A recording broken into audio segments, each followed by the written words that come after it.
क्या आपके बच्चे को ऑटिज्म है और आप नहीं जानते प्रोप्रियोसेप्शन क्या चीज़ है? हेलो फ्रेंड्स, मेरा नाम डॉक्टर आकांक्षा है। मैं एक चाइल्ड और एडोलेसेंट साइकियाट्रिस्ट हूँ।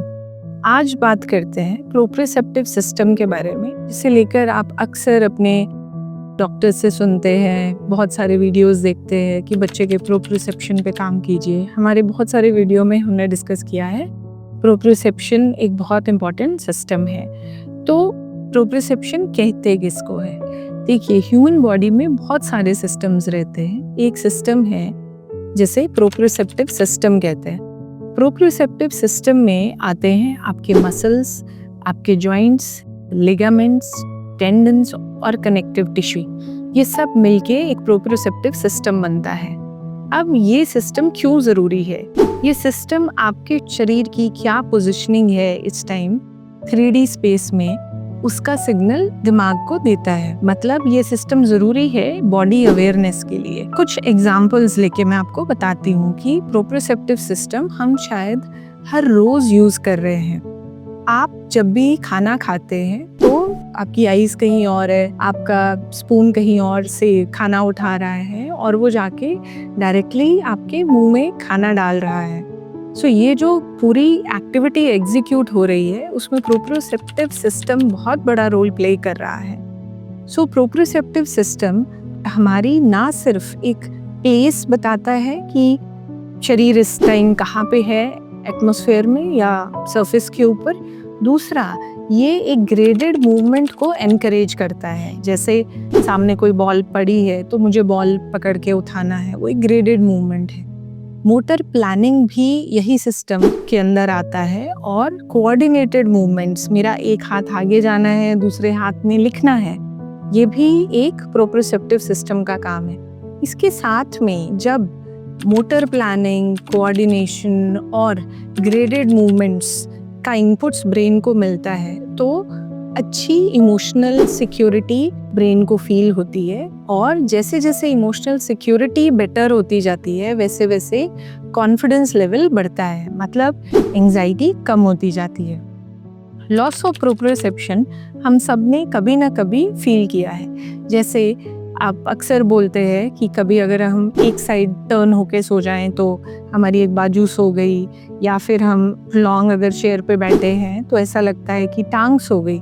अब वो जो आपको फील होता है वो लॉस ऑफ प्रोप्रियोसेप्शन है। मसल तो काम कर रहा है, जो लेग है वो मूव भी कर रही है, पर जब आप कोट एंड कोट सोई हुई लेग के साथ जब चलने की कोशिश करते हैं तो क्या आप कॉन्फिडेंटली चलते? नहीं, आप हमेशा नीचे देखते चलते हैं कि मेरा पाँव ठीक पड़ रहा है या नहीं पड़ रहा।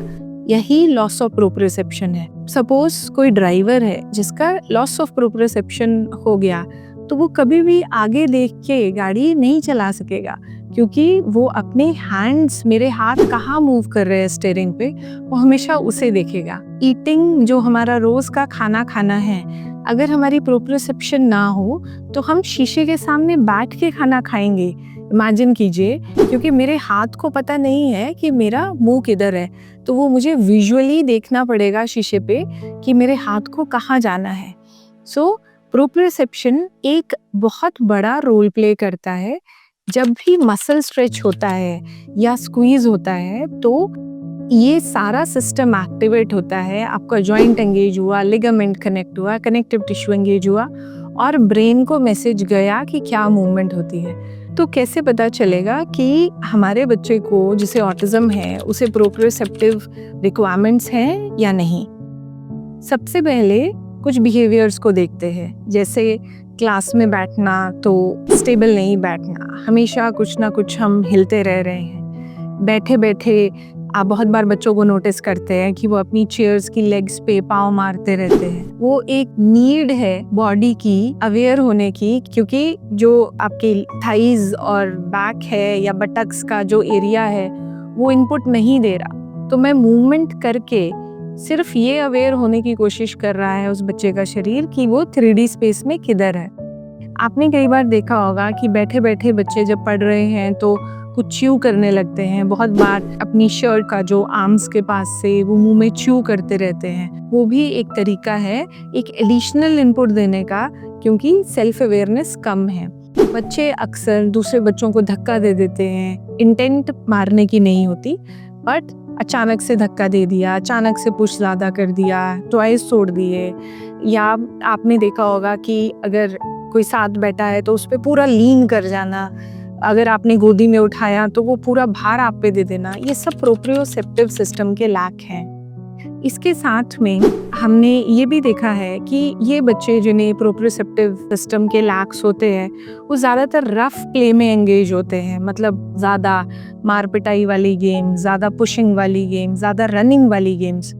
वो पेरेंट्स जो अक्सर ये कहते रहते हैं कि सारा दिन बच्चा एक पॉइंट से दूसरे पॉइंट तक चलता रहता है, वो उसकी प्रोप्रियोसेप्टिव नीड है। उसी तरह से कई बार हम ये भी देखते हैं कि बच्चों का जो सेल्फ इंजूरियस बिहेवियर है कि मैं पेसिंग अराउंड कर रहा हूँ, उससे भी मेरी इमोशनल हैंडलिंग नहीं हो रही, तो फिर वो कई बार सेल्फ बाइट करते हैं। सेल्फ बाइट करके उन्हें क्या मिल रहा है, खुद को पेन इंड्यूस करके सेल्फ बाइट करके सेल्फ अवेयरनेस को एक्टिवेट किया जा रहा है। तो पेरेंट्स हमें ये समझना है, या तो आप इन सब बिहेवियर को एज अ प्रॉब्लम बिहेवियर समझ के हम बिहेवियर थेरेपी करते रहें, उसके अराउंड हम रिवॉर्ड्स और पनिशमेंट्स लगाते रहें, या फिर हम ये समझें कि ये बच्चा रोज डांट खाने के बाद भी क्यों ये बिहेवियर बार बार कर रहा है। मम्मी डांटती है, टीचर डांटती है, उसके बाद भी बार बार हम क्यों ठीक से नहीं बैठते, हम क्यों चीज़ें इधर उधर दूसरों को डिस्टर्ब करते रहते हैं।